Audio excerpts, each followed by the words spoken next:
Namdev academy YouTube channel पे आप सभी का स्वागत है। आज का जो अपना टॉपिक रहेगा वह जैव विकास से संबंधित अपना टॉपिक है।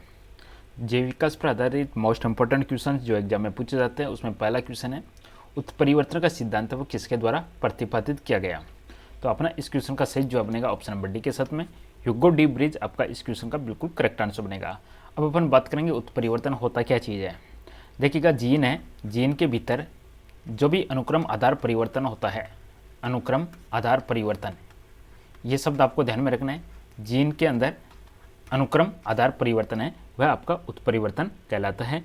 और इस सिद्धांत के 5 बहुत सारी तथ्य थी, वो 5 अलग अलग तथ्य हैं। डीपली आगे बढ़ेंगे उस तरीके से अपन पढ़ते जाएंगे। इसके अंदर क्या होता है, उत्पन्न जाति का जो प्रथम सदस्य होता है वह उत्परिवर्तक कहलाता है। आपको ध्यान में रखना है उत्परिवर्तक क्या है।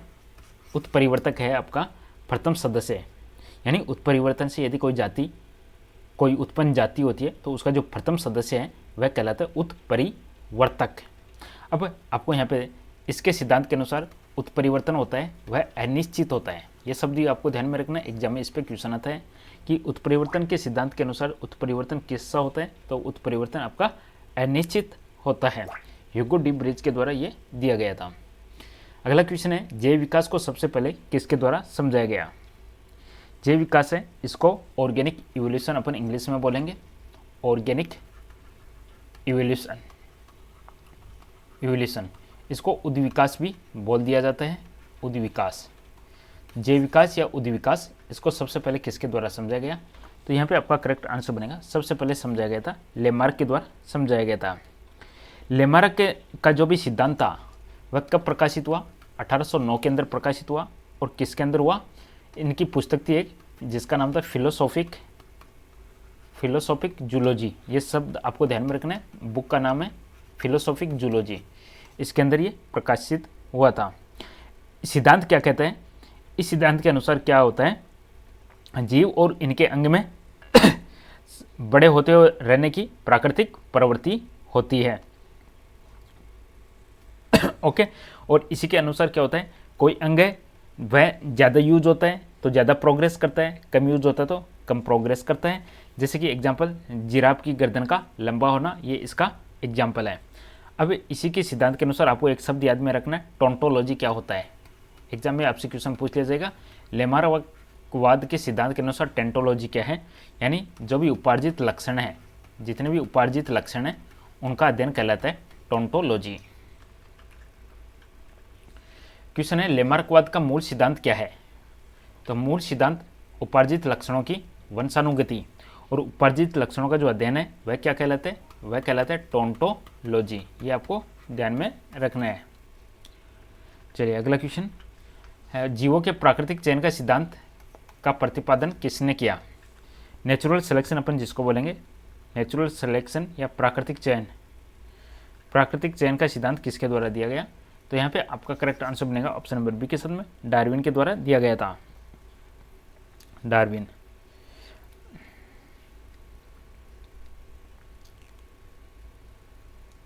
चलिए अगला क्वेश्चन है योग्यतम की उत्तरजीविका का प्रतिपादन किसके द्वारा किया गया।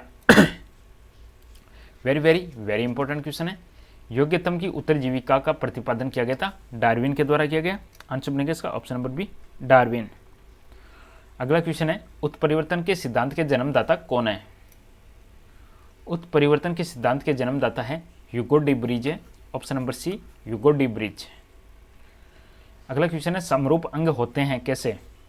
समरूप को अपन बोलेंगे होमोलोगस। समरूप को अपन समजात भी बोल देंगे, समजात अंग, यानी वे अंग जो कार्य में समान होते हैं और रचना में अलग होते हैं,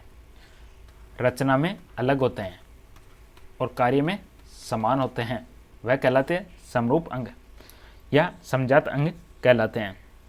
जैसे कि एग्जाम्पल की बात करेंगे, चमगादड़ का पंख हुआ और बिल्ली का पंजा हुआ या मनुष्य का हाथ हुआ। ये दिखने में एक जैसे है लेकिन सबका कार्य करने की कार्य इनका अलग अलग है।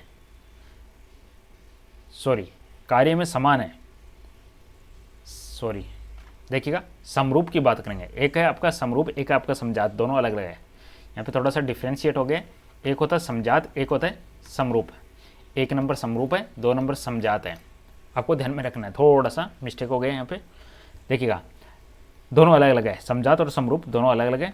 जो समजात अंग होंगे इनको अपन बोलेंगे होमोलोगस, और जो समरूप अंग होंगे इनको बोलेंगे एनालोगस। एनालोगस, ये जो समरूप है वह कार्य में समान होते हैं एंड रचना में असमान, रचना में असमान, ठीक है। और जो समजात अंग है वह रचना में समान होते हैं एंड कार्य में असमान, कार्य में असमान होंगे, यानी अलग अलग कार्य होंगे। ये डेफिनेशन बनेगी इसकी समजात की। समजात अंग होते हैं, तो अभी अभी अपन देखें, समजात यानी जो होमोलोगस अंग है वह रचना में समान होते हैं और कार्य में असमान होते हैं। कार्य उनका अलग अलग होगा, जैसे कि अभी बताया आपको, बिल्ली का पंजा और मनुष्य का हाथ है, वह दिखने में सेम है लेकिन कार्य उनके अलग अलग है, तो वह समजात के एग्जाम्पल हैं। वर्ष 1809 में प्रथम बार फ्रांसीसी जीव वैज्ञानिक जॉन लेमार्क ने जीवन के विकास के अध्ययन क्रम में अपने सिद्धांतों का प्रतिपादित किया। निम्न में से कौन सा सिद्धांत इससे संबंधित नहीं है? Question number 9। 1809 की बात हो रही है। 1809 में लेमार्क ने फिलोसॉफिकल जूलॉजी के अंदर अपने सिद्धांतों को प्रकाशित किया। तो यहाँ पे ऑप्शन नंबर बी इसमें नहीं है, जीवन संघर्ष। बाकी उपार्जित लक्षणों की वंशागति है, वातावरण का प्रत्यक्ष प्रभाव है, नए अंगों का आविर्भाव, ये तीनों है। निम्न में से कौन सा सिद्धांत उद विकास की व्याख्या के लिए डार्विन द्वारा प्रतिपादित नहीं किया गया? कौन सा सिद्धांत उद विकास की व्याख्या के लिए डार्विन द्वारा प्रतिपादित नहीं किया गया? तो वह है अंगों का उपयोग व अनुप्रयोग, ऑप्शन बी। नेचुरल सिलेक्शन द्वारा ओरिजिन ऑफ लाइफ पुस्तक किसने लिखी थी? ओरिजिन ऑफ लाइफ, यह पुस्तक किसके द्वारा लिखी गई? तो अंश बनेगा Charles Darwin, option number A. निम्न में से कौन सा मनुष्य में अवशेषी अंग नहीं है? मनुष्य में लगभग 100 अवशेषी अंग है, ये आपको ध्यान में रखना है। अवशेषी अंग को बोलते हैं वेस्टिजियल ऑर्गेन, लगभग 100 है। तो यहाँ पे आंसर बनेगा ऑप्शन नंबर सी, सामने वाले दांत, चपटे दांत अवशेषी अंग नहीं है। बाकी निकटिंग पर्दा, कण्डाम, मांसपेशियाँ और वर्मीफॉर्म अपेंडिक्स, ये सब अवशेषी अंग है।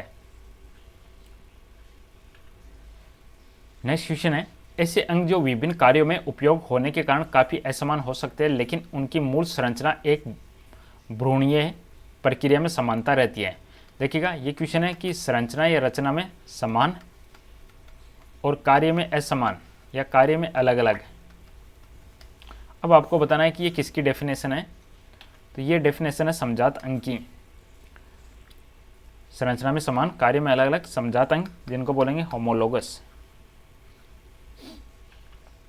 जैव विकास के संदर्भ में सांपों में अंगों का लोप होने को स्पष्ट किया जाता है किससे? सांपों में अंगों का लोप होने को स्पष्ट किया जाता है अंगों का उपयोग और अनुप्रयोग किए जाने से। अंगों का उपयोग और अनुप्रयोग किए जाने से।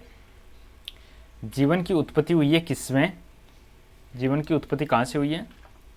जल में, ऑप्शन सी जल।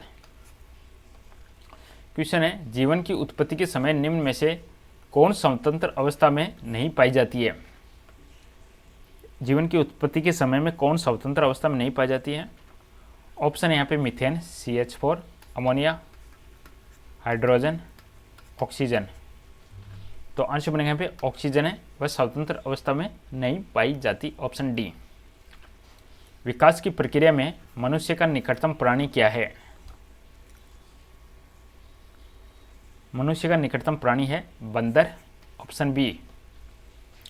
मनुष्य में अवशेषी अंग कौन सा है? लगभग 100 अवशेषी अंग है।